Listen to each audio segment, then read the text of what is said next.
Polish President Karol Nawrocki has said that Putin is ready to invade other countries after his decision to start a war in Ukraine. You have repeatedly said that Putin's plans include more than just Ukraine. But in your opinion, why did they start talking about this now? Previously, this threat was rejected in Europe.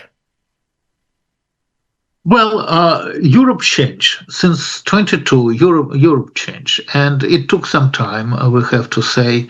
But if we follow the position of Macron, for example, president of France, right?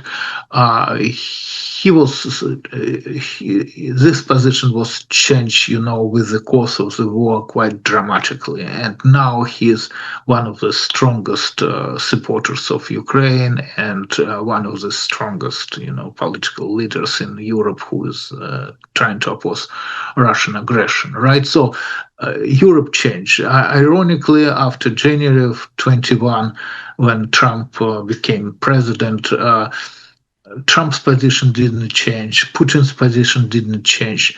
Zelensky's position didn't change. But European position changed. And it's, I think, clear to everybody in Europe now. Of course, this took some time, and this was moving slowly, and every country is different. But I think it's clear in Europe now that Ukraine was never the final goal and the only goal of Putin, that his appetite is much greater and his plans are greater. And now we have, some confirmation, right? For example, during the Alaska meeting between Trump and Putin, Putin mentioned the invasion of Eastern Europe. I mean, the way he mentioned this was that if he gets what he wants to get with Ukraine or from Ukraine, he will not invade any other country, right? But this we know from the interview which Witkoff gave to CNN. But in reality, if you think what that quote from Witkoff actually meant, this meant that Trump and Putin discuss the invasion of Eastern Europe. And that Trump did not say to Putin, like, look, my friend Vladimir, if you invade Eastern Europe, then NATO, including the United States, would be obliged to stop you, blah, blah, blah. No. This was not said, right? So we know that Putin has plans to invade Eastern Europe. The only reason he didn't invade Eastern Europe so far was because he was busy in Ukraine. Now, he was hoping that with Trump in the White House, Trump will force Ukraine to capitulate, and then he would proceed into Eastern Europe as soon as he's done with Ukraine. But Trump is not able to force Ukraine to capitulate. So Putin is actually had to rethink his strategy. Now, what do we do now? We are not able to force Ukraine to capitulate, and we are not able to take Ukraine.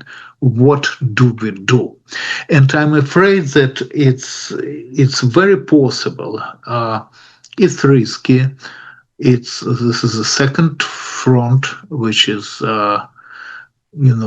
historically speaking, always leads to the defeat of the aggressor.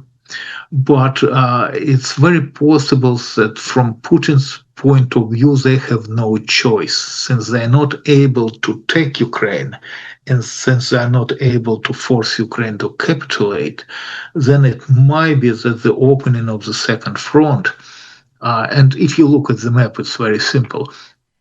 If you look at the map, it's clear that we are talking about invasion of Lithuania.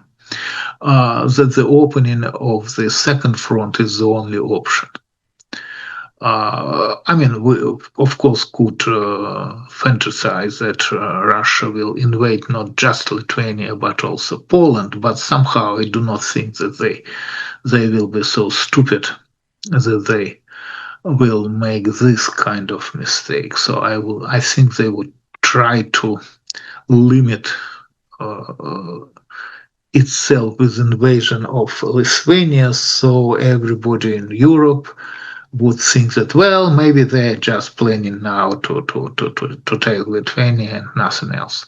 So again, this will not work, right? This will lead to an open Russian-European war. This actually will lead to a real classical Third World War. But it's very possible that Putin is thinking that in day number 1 or 2, Europe might be so afraid of this war that Europe will capitulate. And then Putin will take not just Europe, but also Ukraine finally. Again, I do not think this will happen, I mean the capitulation. But that this is a mistake which Putin is making time and time again. And in September of this year, I mean right now, because September already started, they are planning to have joint Russian-Belarusian military exercises in Belarus. And we know that these exercises in 22 ended with invasion of Ukraine. So we will see if those exercises will take place, and we will see how they will proceed, how many troops will participate and moved to Belarus and will be concentrated in Belarus. We will see if Ukrainians will strike preventively against those troops, and we will see if this will end with another attempt to take Kyiv or with an opening of the second front against Europe. So if this happens, then the course of this war and the course of the history will be dramatically changed. If this doesn't happen, then Putin will be forced to conduct the war the way he's proceeding with the war now.